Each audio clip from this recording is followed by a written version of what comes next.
안녕하세요, 싱알못입니다. 이번 시간에는 전자공시 사이트에서 제공하는 API를 이용해서 재무제표 데이터를 긁어오고 싱 API와 연동함으로써 나만의 엑셀 데이터를 구축하는 방법에 대해서 알아보도록 하겠습니다.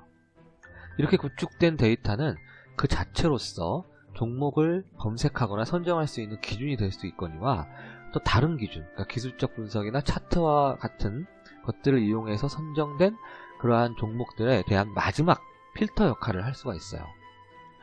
먼저 주식을 분석하는 방법에는 크게 두 가지가 있습니다. 기술적 분석과 기본적 분석, 이렇게 두 가지인데요.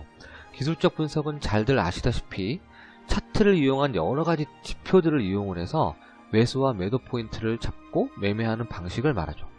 기본적 분석은 기업에서 제공하는 재무제표를 이용을 해서 여러 가지 지표들을 사용해 기업의 성장성, 안정성, 그리고 내재 가치 등등을 분석해서 비교적 장기간 그리고 큰 금액을 투입해서 매매하는 방식을 말합니다.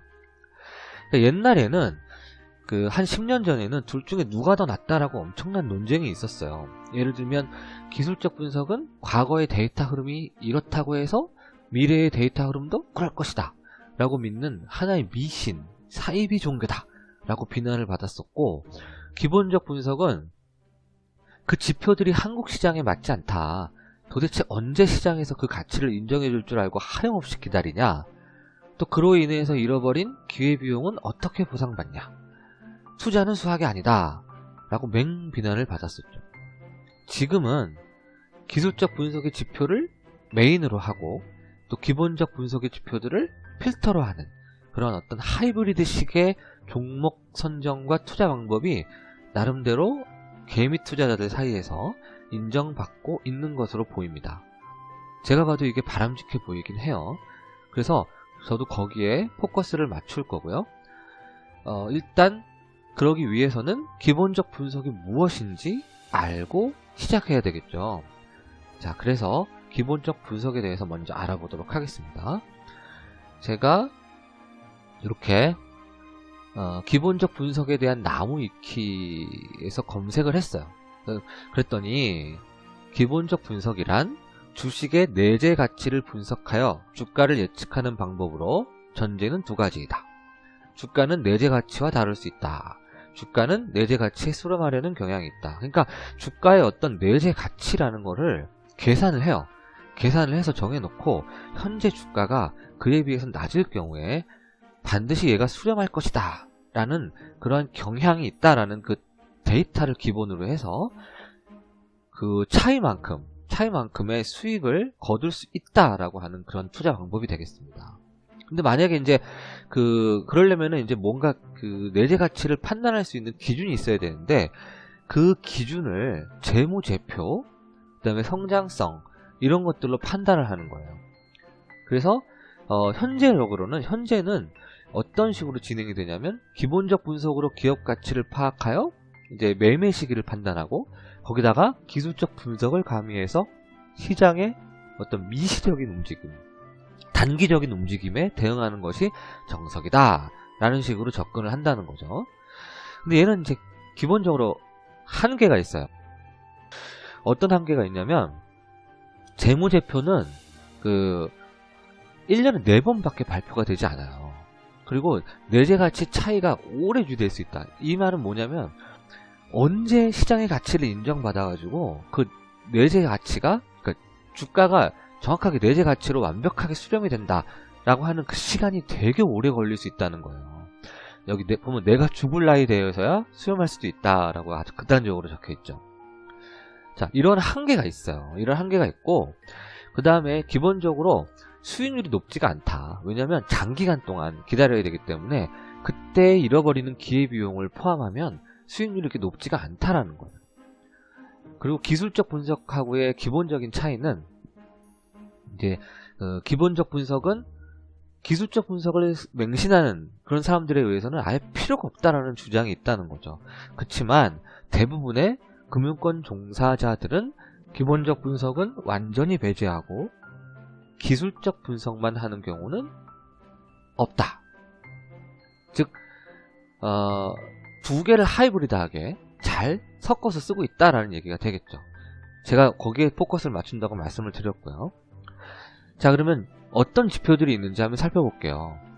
그 기본적 분석에서 측정, 즉 측정할 수 있는 기준이 되는 지표들이 있는데, 그런 것들이 이제 대개 여기 보면은 자기자본이익률, 그 다음에 주가수익 비율, 그리고 주가 순자산 비율, 뭐 이런 것들이 있어요. 그러니까 얘는 ROE라고 부르고, 얘는 PER, 얘는 PBR, 그다음 주당 순이익은 EPS, 뭐 이런 식으로 불려요.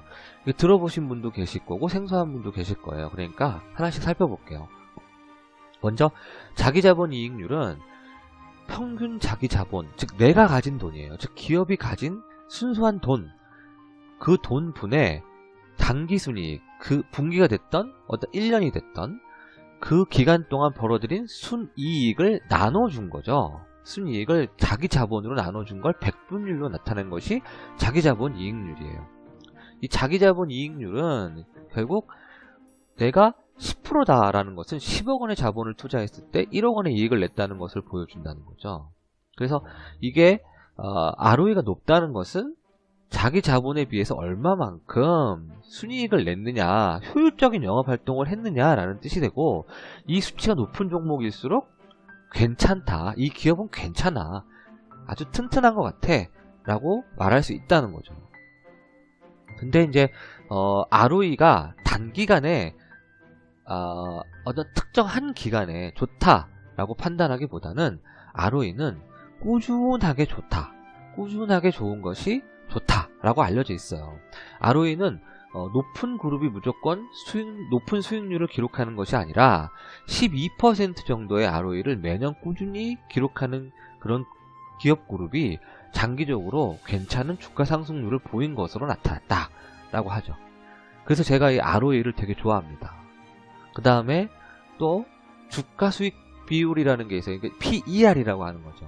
PER은 주가를 주당 순이익으로 나눈 것이다. 주당 순이익은 당연히 당기 순이익을 주식 수로 나눈 거죠. 그죠? 따라서 주가를 주당 순이익으로 나눴다. 이것이 PER이 되겠습니다. PER은 뭐 많이 알려졌다시피 PER이 낮을수록 좋아요. 그죠? 왜냐면 PER이 낮을수록 시장에서 가치를 아직 인정받고 있지 못하다라는 뜻이니까 결국 저평가되어 있다라고 볼 수가 있겠죠. 반대로 PER이 높으면은 고평가다라고 해서 어떤 과열 상태라고 볼 수가 있습니다. 자, 이거는 PER은 워낙 유명하니까 여기 간단하게 짚고 넘어가고요. 그 다음에 이제 또 하나는 부채 비율이라는 게 있어요. 부채 비율은 말 그대로 자산을 구성하는 요소에는 자본과 부채가 있는데, 즉 내가 가진 돈과 남한테 빌린 돈이 있는데 그 두 가지의 비율을 말하는 거예요. 즉 내가 가진 돈 분의 남한테 빌린 돈이 되는 거죠. 그래서 이거를 백분율로 나타낸 것입니다. 그러니까 부채 비율이 높을수록 기업이 안정성이 떨어진다라고 볼 수가 있겠죠. 자, 이런 것들이 있습니다. 그리고 우리가 또 알 수가 있는 게 뭐냐면 이 기본적 분석에서 중요시하는 것이 바로 재무제표예요. 재무제표, 그죠? 재무제표를 방금 말씀드린 자산이니 부채니 자본이니 하는 것들을 어디서 확인할 수 있냐면 재무제표에서 확인할 수가 있는 거죠. 또 방금 말씀드린 당기순이익 같은 걸 어디서 확인할 수 있냐면 포괄손익계산서라는 걸 통해서 알 수가 있어요. 또 아까 ROE 같은 경우에 얼마나 효율적으로 영업활동을 했느냐라는 것을 말하는 것인데, 그런 것들은 또 현금흐름표라는 걸 통해서 확인할 수가 있어요. 결국 기업의 기본적 분석을 하기 위해서는 재무제표라는 것을 확인을 해야 된다는 거죠. 재무제표나 포괄손익계산서나 현금흐름표 등을 확인을 해야 된다는 걸 말해요. 그럼 이런 정보는 어디서 얻을 수 있냐면 공시라고 하는 것을, 공시 데이터라는 것을 통해서 얻을 수가 있습니다. 기업은 각 분기별로, 즉 1년에 4번, 또 자기가 얼만큼 효율적으로 장사를 했고 현재 재무 상태가 어쩐지를 시장에다가 공시를 할 의무가 있습니다. 그걸 이제 공시 데이터라고 하고요. 재무 상태표를 살짝 살펴보면 재무 상태표에서는 뭐 기본적으로 아까 말씀드린 대로 자산, 부채, 자본 같은 것들이 있죠.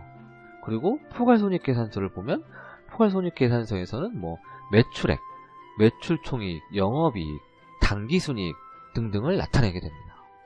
그리고 현금 흐름표 보게 되면 영업활동을 통한 현금 흐름이 어떻게 됐다, 투자활동을 통한 현금 흐름이 어떻게 됐다, 재무활동을 통한 현금 흐름이 어떻게 됐다 라는 것들을 보고하게끔 되어 있습니다.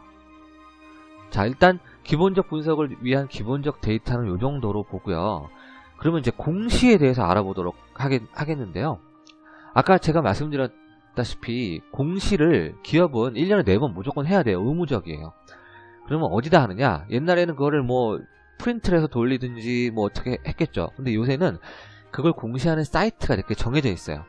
다트라고 하는데 이걸 이제 전자공시 사이트라고 합니다. 전자공시 사이트를 통해서 기업은 각 분기별 또 사업 보고서, 분기 보고서, 그 다음에 반기 보고서 등등을 공시를 할 의무가 있어요. 그러니까 우리는 그런 공시 데이터들을 이 사이트, 전자공시 사이트에서 제공하는 API를 통해서 언제든지 받아볼 수가 있습니다.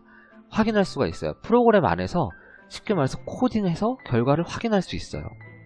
자, 그러려면 먼저 로그인을 해야 되겠죠?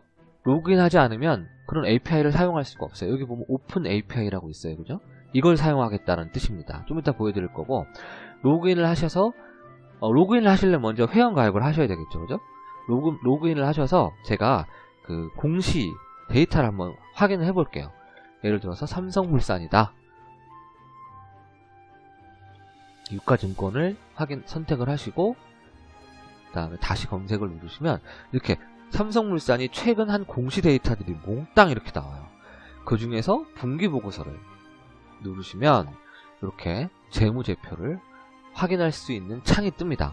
근데 그 전에 분기보고서는 재무제표만 가지고 있는 게 아니라 여러가지 정보를 가지고 있어요. 회사의 개요, 회사가 이제 어떤 그 자회사들을 가지고 있느냐, 아주 기본적인 데이터들을 보여주고, 자본금의 변동사항이 어떠냐, 뭐 무상증자를 했느냐, 유상증자를 했느냐, 액면 병합을 했느냐, 분할을 했느냐, 언제 했느냐, 그런 것들을 알 수가 있고요. 주식의 총수, 유통주식수를 보면 되겠죠. 유통주식수가 얼마나 되냐. 그 다음에 이제 가장 제가 이제 좀 이따 엑셀에서 코딩을 통해서 보여드릴 이런 재무제표들도 나와요. 아까 말씀드린 대로 재무상태표, 그죠? 자산, 부채, 자본, 얼마큼을 가지고 있는지 그 돈을 확인할 수가 있고, 직전 분기 말, 그 다음에 이거는 현재 1분기, 지금이 이제 6월 달이니까 현재는 1분기 공시 데이터가 이런 식으로 보고가 되는 그런 시점이에요. 그래서 이렇게 두 가지만 확인할 수가 있고요. 여기서는 포괄손익계산서에서 매출액, 영업이익, 그 다음에 당기순이익 등등을 확인할 수가 있고요. 당연히 주당이익도 확인할 수가 있겠죠. EPS라고 하는 주당이익도 확인할 수 있고, 현금 흐름표, 아까 말씀드린 영업활동으로 인한 현금 흐름, 실제 기업이 가진 돈을 확인할 수가 있는 거예요. 이번에 얘는 지금 이 괄호는 마이너스를 의미하는데 얘는 별로 좋지가 않았어요. 작년 1분기 대비 올해 1분기는 오히려 현금이 깎인 거죠. 기업 입장에서는 현금이 날아간 거예요. 그죠? 그 다음에 투자활동으로 인한 현금 흐름, 그리고 재무활동으로 인한 현금 흐름입니다. 이건 투자를 통해서 기업이 항상 돈을 쌓아놓고 있을 수만은 없으니까 투자활동을 할 수가 있단 말이에요. 다른 자회사에 투자할 수도 있는 거고, 어떤 주식 투자를 할 수도 있는 거고. 그 다음에 재무활동이라고 하는 것은 예를 들면 은행에서 차입금이 얼마다, 예, 그래서 은행에서 들어온 돈이 얼마다, 부채지만 어쨌든 자산에 잡히니까 그런 것들을 확인할 수가 있습니다. 자, 이런 정보들을 쉽게 확인할 수가 있어요. 또 그 밖에도 주주에 관한 사항이라는 거에서 현재 대주주들이 얼만큼의 지분을 가지고 있는지 확인할 수 있고, 또 주식의 분포를 통해서 5% 이상 주주를 확인할 수 있고, 소액주주 현황이 어느 정도인지 확인할 수 있습니다. 전체 주주 비율 중에서 소액주주는 거의 100% 육박하는 그런 비율을 보이고 있지만, 보유 주식은 실제로는 40%에 불과하다. 이런 정보들을 여기서 확인할 수가 있습니다. 자, 그러면 다시 공시 사이트로 돌아가셔서 이번에는 이제 본격적으로 API에 대해서 살펴보도록 하겠습니다. 자, 이 API는 그죠? 이 공시 데이터를 데이터의 형태로 원하는 사람이 받아볼 수 있도록 제공해 줄 수 있는 그런 API예요. 그래서 이 API를 사용하려면 먼저 인증키라는 걸 신청을 하셔야 돼요. 여기 보면 제가 보면 인증키가 나오죠. 예, 인증키가 나오고 일부는 가렸습니다. 저는 4년 전에 발급을 받았어요. 그리고 저는 여기 이제 해제하기라고 나오지만 여러분이 신청하기를 누르시면 돼요. 그러면 인증키를 여러분들이 이런 식으로 발급 받으실 수가 있고요. 자, 그러면 개발 가이드로 가셔서 확인하시면 이걸 다운받으셔가지고 이렇게 다운받으셔가지고 이 정보를 확인하실 수 있고요. 직접 이런 식으로, 아니면 이렇게 여기에서 직접 확인하실 수도 있는데요. 두 가지의 그 요청 방식이 있다. 이거는 HTTP 방식이니까 HTTP 프로토콜을 쓰고 있는 거예요. 그래서 HTTP GET, POST 이런 식으로 문서, HTML 형태의 문서를 요청하고 받을 수가 있는 거죠. 근데 우리는 최소한 처음에 요청하는 주소에 대해서는 XML 응답을 사용을 한다. 그래서 저는 이걸 사용을 했어요. 그죠? 근데 그거 말고 제이슨 방식도 사용을 할 수가 있다고 합니다. 그래서 보시면은 요청하는 변수에는 인증키가 있고, 그죠? 그 다음에 데이트가 있고, 그 다음에 기업의 종목 코드가 있을 수 있고요. 그 다음에 검색 일자, 그리고 정기공시냐, 정기공시에는 또 반기보고서냐, 분기보고서냐, 사업보고서냐 하는 그러한 구체적인 것들, 이런 것들을 세팅을 해서 요청을 하게 되면 응답 메시지를 이렇게 주고, 응답 메시지 안에서 이런 정보들을 확인할 수 있다 라고 되어 있어요. 검색하는 샘플도 이렇게 얘가 나와 있고, 응답에 대한 인코딩 방식은 UTF-8 방식을 쓴다 라고 되어 있습니다. 그리고 실제 해볼 수 있어요, 여기에. 그래서 제가 이걸 보여드리도록 할게요. 여기서 보시면 검색 샘플에 나와 있는데, 여기에 회사 전체의 사업 반기, 분기 보고서 10건에 대해서 확인을 하고 싶어요 라고 되어 있습니다. 그러면은 여기서부터를, 여기 왜냐하면 앞에는 인증키 부분이니까요. 앞에는 인증키 부분이니까 여기서부터 요만큼을 카피를 이렇게 해서 여기다가 넣고요. 그 다음에 잠깐 엑셀로 돌아가셔서 삼성물산의 종목 코드를 확인합니다. 028260, 그렇죠? 그리고 028260이라고 여기다 적어주시고, 60이라고 적어주시고, 2019년, 즉 올해 공시된 데이터만을 보고 싶어요 라고 하고, 이제 요게 이제 A001이라고 하는 게 사업보고서를 말해요. 그 다음 분기보고서, 반기보고서입니다. 이런 구체적인 정보들은 이런 아까 API 가이드에서 확인하실 수가 있어요. 여기 정기공시에 보면 이렇게 나오죠. BSN TP의 값이 무엇을 의미하는지 이렇게 아실 수가 있습니다. 자, 여기서 확인을 하신 다음에 데이터 보기를 딱 누르시면, 저는 지금 키를 입력을 하지 않았어요. 입력을 하지 않았는데 알아서 이 사이트 내에서 돌아가는 거기 때문에 알아서 제 키를 여기다 집어넣고 조회를 하게 된다라는 걸 아시면 될 것 같고, 제가 프로그램에서 쓸 때는 키를 반드시 그러니까 집어넣어 줘야 되겠죠. 그러면 데이터들이 이렇게 나와요. 분기보고서가 하나 있는데 2019년 5월 15일 날 나온 분기보고서가 하나 있고, 그 다음에 4월 1일 날 사업보고서가 있었고, 사업보고서에 대한 정정이 있었고, 또 4월 1일 날 사업보고서가 있었고, 또 3월 14일 날 분기보고서가 있었네요. 자, 이런 여러가지 정보들을 여기서 하실 수가 있어요. 자, 그럼 여기에서 해야 될 게 뭐냐면, 요 보고서, RCP 넘버라고 하는 요 레포트 넘버, 요 넘버를 복사를 하신 다음에, 그 다음에 여기 보시면 RCP 넘버를 이용을 해서 실제로 여기에 RCP 넘버, 요 접수번호 부분을 대체한 다음에 이 HTTP 프로토콜로 포스트 혹은 get을 하시게 되면 어떤 결과를 볼 수 있느냐. 그러면 아까 살펴보신 이 페이지가 뜨게 됩니다. 살펴보신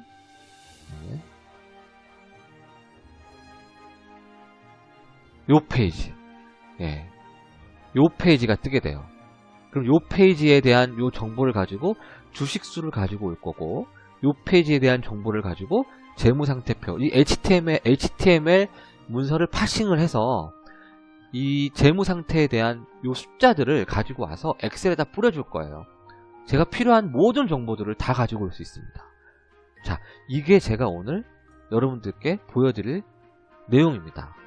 자, 그러면 이제 본격적으로 엑셀로 가셔서 살펴보도록 하겠습니다. 당연히 로그인은 되어 있고요. 그 다음에 지난 시간에 봤었던 TR1866, 1857에 대한 정보가 나오네요. 이렇게.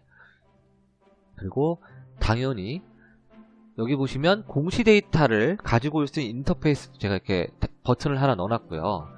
언제 이후, 아까 스타트 데이트가 되겠죠, 그죠? 아까 공시 사이트에서 요청을 했던 스타트 데이트가 될 거고, 그 다음에 아까 제가 받아놨던 인증키 여기 카피를 해놨습니다.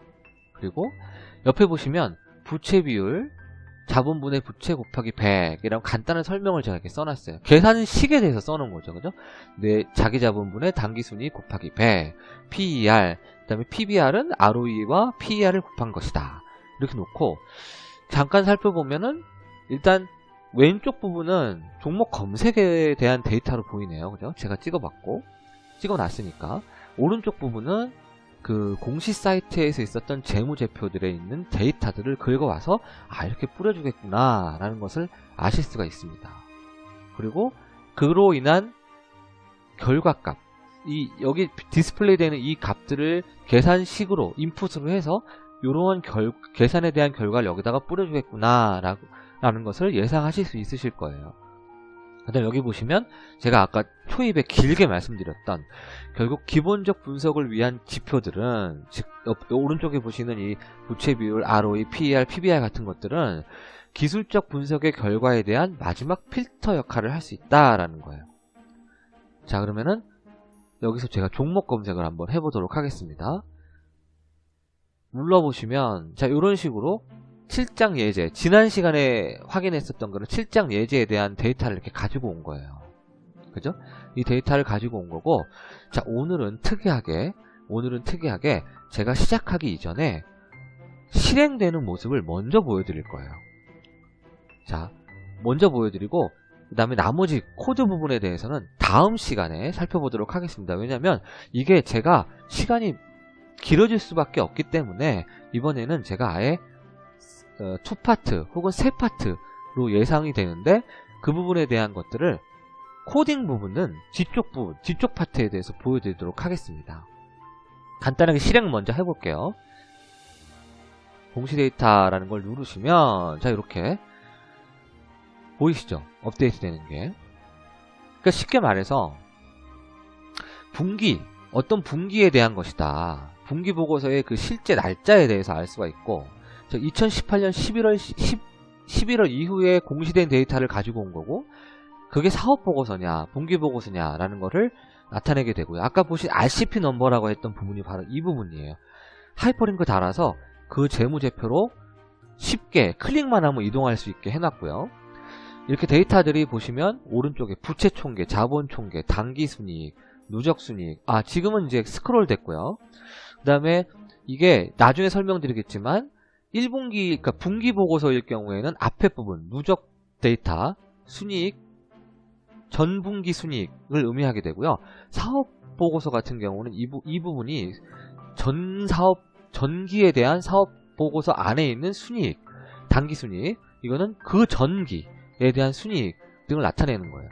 매출액, 이것도 마찬가지 방식으로 누적 혹은 이전 분기 매출액, 그 다음에 전분기 매출액, 그 다음에 전전분기 매출액 등등이 되겠죠. 말씀드린 대로 영업활동 현금 흐름, 그 다음에 전분기에 대한 영업활동 현금 흐름을 나타내게 되고요. 오른쪽에 찍히는 거는 유통주식수예요. 이 부분은 자동 계산되는 코딩을 나중에 같이 추가를 해서 실행을 하면서 자동 계산되는 것을 확인할 수 있도록 할 겁니다. 지금 또 한 가지 살펴봐야 될 게, 제가 여기 틀 고정을 했어요. 그죠? 틀 고정을 해서 요 윗부분은 변하지 않고 아랫부분만 변하도록 그렇게 지금 진행이 되고 있는 것을 확인하실 수 있습니다. 그리고 현재 지금 어느 행을 실행하고 있는지에 대한 부분도 이런 식으로 확인이 가능합니다. 자, 오늘은 여기까지 할 거예요. 오늘은 여기까지 하고 다음 시간에는 실제 어떤 코딩을 통해서 이러한 실행이 가능한지에 대해서 당연히 같이 살펴보도록 하겠습니다. 그리고 또한 같이 살펴볼 것 중에 하나가 뭐냐면은 공시 데이터를 파싱하기 위해서는 HTML 문서를 파싱해야 돼요. 왜냐면 HTML 문서로 요청을 했기 때문에. 자, 그 부분도 어떻게 하는지 같이 코딩을 통해서 살펴보도록 하겠습니다. 자, 방금 끝났네요. 그죠? 방금 114개 데이터에 대한 업데이트가 끝났습니다. 자, 오늘은 여기까지 하고요. 다음 시간에 뵙도록 하겠습니다. 시청해주셔서 감사합니다.